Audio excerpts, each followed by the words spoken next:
নানা রূপে ফ্যাসিস্টদের উত্থান ও দেশের অস্থিরতায় স্বরাষ্ট্র উপদেষ্টার দায়।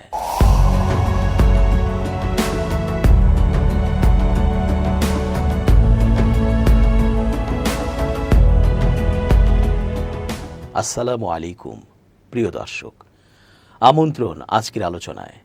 চেঞ্জ টিভির আন্তর্জাতিক চোখ অনুষ্ঠানে এস.জি. রতন স্বাগত জানাচ্ছি। কত কিছুতে চড়ে, কত ফন্দি এঁটে, কত নাটক গল্প সাজিয়ে নানা রূপে বারবার ফিরে আসার চেষ্টা করছে ওই হাসিনার দোসরদের মাধ্যমে করা অন্যায় কার্যক্রম। তারা কোনোভাবেই চায় না ডক্টর মোহাম্মদ ইউনূসের সরকার ভালো চলুক। তারা এখন আর কোনো রাজনৈতিক দলের নাম নিচ্ছে না, বরং ডক্টর ইউনূসকেই শুধু পচাতে চাচ্ছে, প্রশ্নবিদ্ধ করতে চাচ্ছে। কারণ এই সরকার দীর্ঘ সময় ধরে ক্ষমতায় থাকুক, এটা হাসিনা সহ ভারত ও তাদের দোসররাও চায় না, এবং দু একটি দল ছাড়া অন্যান্য সক্রিয় বড় রাজনৈতিক দলগুলোও চায় না। আওয়ামী লীগ রাজনৈতিক দলগুলোর ওপর ভর করে তাদের সাথে মিশে যে আবারও রাজনীতিতে ফিরতে চাইছে। পাশাপাশি রাজনৈতিক দলগুলো ভাবছে ইউনূস সরকার অব্যাহতভাবে ভালো করতে থাকলে জনগণ হয়তো অন্তর্বর্তী সরকারকেই দীর্ঘদিন ক্ষমতায় দেখতে চাইবে। কারণ কেউই চায় না নির্বাচনের পর দলবাজি, টেন্ডারবাজি, চাঁদাবাজি, মাস্তানি, পেশিশক্তি প্রদর্শন ইত্যাদি আবারও শুরু হোক।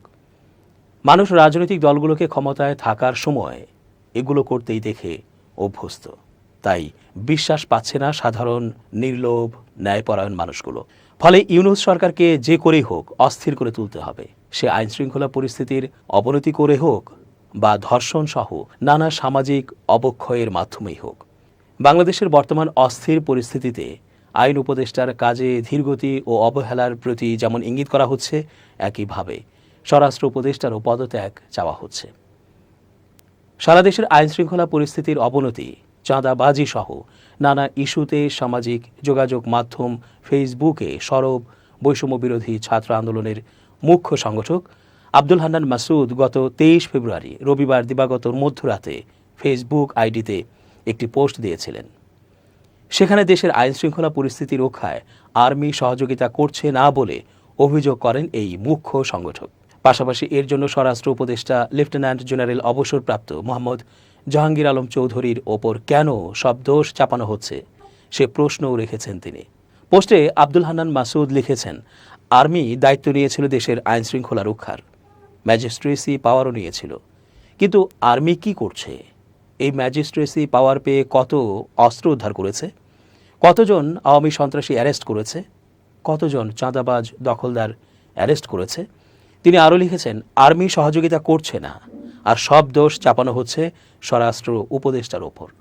জনগণের উদ্দেশ্যে বৈষম্য বিরোধী ছাত্র আন্দোলনের মুখ্য সংগঠক লেখেন, আর্মি প্রধানত দায়িত্ব নিয়েছে দেশের আইনশৃঙ্খলা ঠিক করে দেয়ার, করছে না কেন? প্রশ্ন করেন তিনি। ছাত্র জনতার গণ অভ্যুত্থানের পর ডক্টর মোহাম্মদ ইউনূসের নেতৃত্বে অন্তর্বর্তী সরকার দায়িত্ব নেয়ার কিছুদিন পর থেকেই দেশের আইনশৃঙ্খলা পরিস্থিতির অবনতি ঘটে। চাঁদাবাজি, ছিনতাই, ডাকাতি, হত্যা, ধর্ষণ, মব জাস্টিস সহ বিভিন্ন অপরাধের মাত্রা ক্রমশ বেড়েছে। যদিও এসব ঘটনার সঙ্গে জড়িতদের অনেকেই আটক করতে সক্ষম হয়েছে আইনশৃঙ্খলা বাহিনী, তারপরেও দেশের আইনশৃঙ্খলা পরিস্থিতি প্রত্যাশা অনুযায়ী নিয়ন্ত্রণ নিতে সরকার অনেকটাই ব্যর্থ হয়েছে বলে মনে করছে সাধারণ মানুষ। এমনকি স্বরাষ্ট্র উপদেষ্টার পদত্যাগের দাবিও উঠেছে বিভিন্ন মহল থেকে। অভিযোগ রয়েছে, এসব অরাজকতার সঙ্গে জড়িতদের বেশিরভাগই পতিত ফ্যাসিবাদী আওয়ামী লীগ ও তার অঙ্গ সংগঠনের নেতাকর্মী। তবে অনেক জায়গায় বিএনপির রাজনীতির সঙ্গে জড়িতদের বিরুদ্ধেও এমন অভিযোগ উঠেছে, যদিও এমন অভিযোগ ওঠায় বেশ কিছু নেতাকে দল থেকে বহিষ্কারও করেছে দলটি। অপরদিকে কম বেশি জামায়াতের বিরুদ্ধেও ফ্যাসিস্টদের দোসরদের হালকা করে শেল্টার দেওয়ার অভিযোগ উঠেছে। এমন পরিস্থিতির মাঝেই কয়েকদিন ধরে দেশে ধর্ষণ সহ বিভিন্ন অপরাধের সংখ্যা ফের বেড়ে গেছে, যার পরিপ্রেক্ষিতে অন্তর্বর্তী সরকারের স্বরাষ্ট্র উপদেষ্টা লেফটেন্যান্ট জেনারেল অবসরপ্রাপ্ত মোহাম্মদ জাহাঙ্গীর আলম চৌধুরীকে সরিয়ে দেওয়ার দাবিটি নতুন করে আবারও সামনে এসেছে। রাজনীতিকদের অনেকে মনে করছেন আইনশৃঙ্খলা নিয়ন্ত্রণে ব্যর্থতার কারণে স্বরাষ্ট্র উপদেষ্টা অন্তর্বর্তী সরকারের জন্যই এক ধরনের বোঝা হয়ে দাঁড়িয়েছেন। এসবের দায় নিয়ে তাকে পদত্যাগ করা উচিত। তবে এই দাবি মানতে নারাজ অন্তর্বর্তী সরকার সহ বেশ কিছু রাজনৈতিক দলও। তারা বলছেন, অস্থিতিশীল পরিস্থিতি সৃষ্টির পেছনে বড় কোনো ষড়যন্ত্র থাকতে পারে। সরকারকে এসব ব্যাপারে আরও কঠোর পদক্ষেপ নিতে হবে। শুধু স্বরাষ্ট্র উপদেষ্টাকে সরিয়ে কোনো সমাধান আসবে না। যদিও এর আগে ছাত্র শিক্ষক সহ নানা পেশার মানুষের বিভিন্ন সংগঠনের পাশাপাশি জুলাই আগস্টের আন্দোলনে অংশ নেয়াদেরও অনেকে তার পদত্যাগের দাবিতে বিভিন্ন কর্মসূচি পালন করেছিলেন।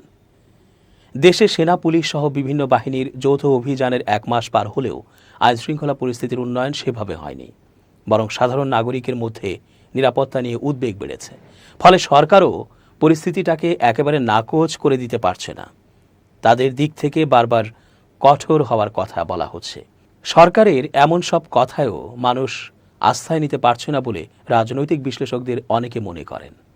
তারা বলছেন, মব বা দলবদ্ধ বিশৃঙ্খলা ঠেকানো সহ বিভিন্ন অপরাধের ক্ষেত্রে অন্তর্বর্তী সরকারের 7 মাসে তাদের দুর্বলতা প্রকাশ পেয়েছে। সে কারণে সামাজিক নৈরাজ্যের বিস্তৃতি ঘটেছে। রাজনীতিকদেরও অনেকে মনে করেন স্বরাষ্ট্র উপদেষ্টা পরিস্থিতির দায় এড়াতে পারেন না। অন্যতম প্রধান দল বিএনপির নীতি নির্ধারণী ফোরাম স্থায়ী কমিটির সদস্য সালাউদ্দিন আহমদ বিবিসি বাংলাকে বলেন, সরকার স্বরাষ্ট্র মন্ত্রণালয়কে যদি ঢেলে সাজাতে চায় তা বিবেচনা করা যেতে পারে। তবে জামায়াতে ইসলামী সহ ইসলামপন্থী বিভিন্ন দল ভিন্ন অবস্থান নিচ্ছে। তারা স্বরাষ্ট্র উপদেষ্টাকে সরানোর পক্ষে নয়। এখনও পর্যন্ত সবকটি সক্রিয় রাজনৈতিক দল অন্তর্বর্তী সরকারের প্রতি সমর্থন অব্যাহত রেখেছে। আইন শৃঙ্খলা পরিস্থিতির অবনতির ব্যাপারে কোনো দলেরই দ্বিমত নেই। তবে স্বরাষ্ট্র উপদেষ্টাকে সরানোর বিভিন্ন পক্ষের দাবির ব্যাপারে দলগুলোর মধ্যে মতপার্থক্য আছে। কোনো কোনো দল স্বরাষ্ট্র উপদেষ্টাকে সরিয়ে দেওয়া প্রয়োজন বলে মনে করছে, আবার কোনো কোনো দল বলছে স্বরাষ্ট্র উপদেষ্টার পদত্যাগ কোনো সমাধান নয়। বিএনপি নেতারা মনে করেন পরিস্থিতি সামলাতে অপরাধীদের বিরুদ্ধে সরকারকে কঠোর পদক্ষেপ দৃশ্যমান করতে হবে। একই সঙ্গে প্রয়োজনে স্বরাষ্ট্র মন্ত্রণালয়ে পরিবর্তন আনতে চাইলে সেটাও বিবেচনা করা যেতে পারে। দলটির মিত্রদের কেউ কেউ স্বরাষ্ট্র উপদেষ্টার পদত্যাগের দাবির পক্ষে সরাসরি অবস্থান তুলে ধরছে। গণতন্ত্র মঞ্চের অন্যতম নেতা ও বিপ্লবী ওয়ার্কার্স পার্টির সাধারণ সম্পাদক সাইফুল হক বলেছেন, স্বরাষ্ট্র উপদেষ্টা জাহাঙ্গীর আলম চৌধুরীর পদত্যাগের দাবির যৌক্তিকতা আছে, কারণ তিনি মনে করেন স্বরাষ্ট্র উপদেষ্টা জাহাঙ্গীর আলম চৌধুরী পরিস্থিতির দায় এড়াতে পারেন না। এ ধরনের অবস্থানের ক্ষেত্রে বাস্তবতাকে বিবেচনায় নেওয়ার কথা উল্লেখ করা হচ্ছে। বলা হচ্ছে, ব্যর্থতার কারণে স্বরাষ্ট্র উপদেষ্টা অন্তর্বর্তী সরকারের জন্যই বোঝা হয়ে দাঁড়িয়েছেন। এখন রোজার মধ্যে দ্রব্যমূল্য সহনীয় পর্যায়ে রাখা সহ কোনো কোনো ক্ষেত্রে সরকার সফল হলেও তার নিচে চাপা পড়ে যাচ্ছে আইনশৃঙ্খলা পরিস্থিতির কারণে। এই ইস্যুতেই অন্য সব কিছু ছাপিয়ে সরকারের সমালোচনা বাড়ছে। দলগুলো মনে করছে আইনশৃঙ্খলা পরিস্থিতি নিয়ে সরকারের প্রতি আস্থার যে সংকট তৈরি হয়েছে, সেখানে কঠোর নানা পদক্ষেপের কথা বলা হলেও মানুষ তাতে আস্থা পাচ্ছে না। ফলে স্বরাষ্ট্র মন্ত্রণালয়ে পরিবর্তন করা হলে কিছুটা ইতিবাচক প্রভাব ফেলতে পারে। তবে এর বিপক্ষে অবস্থান নিয়েছে গণ অভ্যুত্থানে নেতৃত্ব দেওয়া ছাত্রনেতাদের দল জাতীয় নাগরিক পার্টি বা এনসিপি এবং জামায়াত ইসলামী ও ইসলামপন্থী কয়েকটি দল। জাতীয় নাগরিক পার্টির সদস্য সচিব আখতার হোসেন বিবিসি বাংলাকে বলেন, স্বরাষ্ট্র উপদেষ্টাকে সরালে সমাধান হবে না, সরকারকে কঠোর পদক্ষেপ নিতে হইতেছে, আরও কঠোর ব্যবস্থা নিতে হবে। ইসলামপন্থী দলগুলো একই রকম বক্তব্য দিচ্ছে। জামাত ইসলামের সেক্রেটারি জেনারেল মিয়া গোলাম পরওয়ার বলেন, দেশে অস্থিতিশীল পরিস্থিতি সৃষ্টির পেছনে কোনো ষড়যন্ত্র থাকতে পারে, সেখানে স্বরাষ্ট্র উপদেষ্টাকে সরিয়ে কোনো সমাধান আসবে না। জামাতের পাশাপাশি বিএনপি সহ অন্য দলগুলো পরিস্থিতির পেছনের ষড়যন্ত্র তত্ত্বের ব্যাপারে একমত বলে মনে হয়েছে। সরকারের দিক থেকে স্বরাষ্ট্র উপদেষ্টা এমনকি প্রধান উপদেষ্টা অধ্যাপক মোহাম্মদ ইউনূসও তাদের গত কয়েকদিনের বক্তব্যে ষড়যন্ত্রের অভিযোগ এনেছেন। রাজনৈতিক বিশ্লেষকদের অনেকে মনে করেন কোনো কোনো রাজনৈতিক দল যখন নিজেরাই বলছে যে স্বরাষ্ট্র উপদেষ্টা দায় এড়াতে পারেন না, সেখানে দায় এড়ানো চেষ্টা হলে সেটা ভিন্ন বার্তা দিতে পারে। অপরাধীরা আরও সুযোগ নিতে পারে। আইনশৃঙ্খলা পরিস্থিতি যেহেতু সংস্কার, নির্বাচন সহ অন্যান্য বিষয়ে বিতর্ক বা আলোচনাকে পেছনে ফেলে এখন বড় ইস্যু হয়ে উঠেছে, এমন প্রেক্ষাপটে ব্যর্থতার দায় নিয়ে স্বরাষ্ট্র উপদেষ্টাকে সরানো হলে বা তিনি পদত্যাগ করলে সরকারের দুর্বলতা প্রকাশ পাবে। সরকারের আপত্তির ক্ষেত্রে এটি অন্যতম বড় কারণ। সরকারের ভেতরে একাধিক সূত্রে এমন ধারণা পাওয়া গেছে। তবে অন্তর্বর্তী সরকারের 7 মাসে স্বরাষ্ট্র মন্ত্রণালয়ে 2 জন উপদেষ্টা দায়িত্ব পালন করেন। তাদের দুজনই সাবেক সেনা কর্মকর্তা বর্তমানে দায়িত্বে থাকা মোহাম্মদ জাহাঙ্গীর আলম চৌধুরী অবসরপ্রাপ্ত লেফটেন্যান্ট জেনারেল। তার আগে ছিলেন অবসরপ্রাপ্ত ব্রিগেডিয়ার জেনারেল সাখাওয়াত হোসেন। অন্তর্বর্তী সরকারের প্রথম দিকেই সাখাওয়াত হোসেনকে স্বরাষ্ট্র মন্ত্রণালয় থেকে সরিয়ে দেওয়া হয়েছিল, তবে তাকে সরানোর প্রেক্ষাপট ছিল ভিন্ন।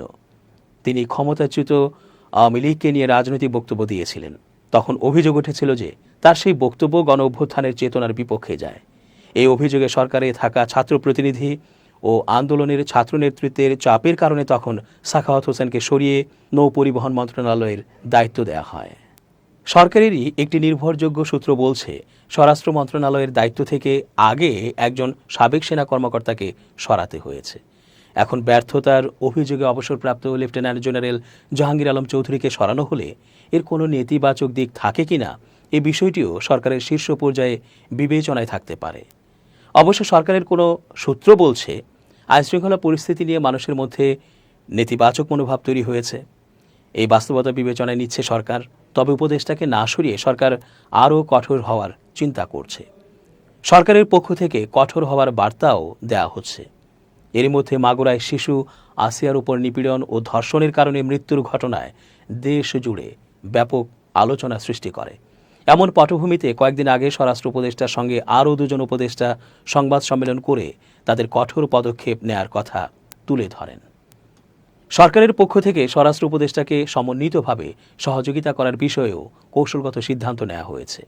কঠোর অবস্থানের ঘোষণা দেওয়ার পর সম্প্রতি মাগুরায় ওই শিশুকে নিপীড়নের ঘটনাসহ বিভিন্ন অপরাধের ব্যাপারে দেশের বিভিন্ন জায়গা থেকে বেশ কয়েকজনকে গ্রেপ্তার করা হয়েছে।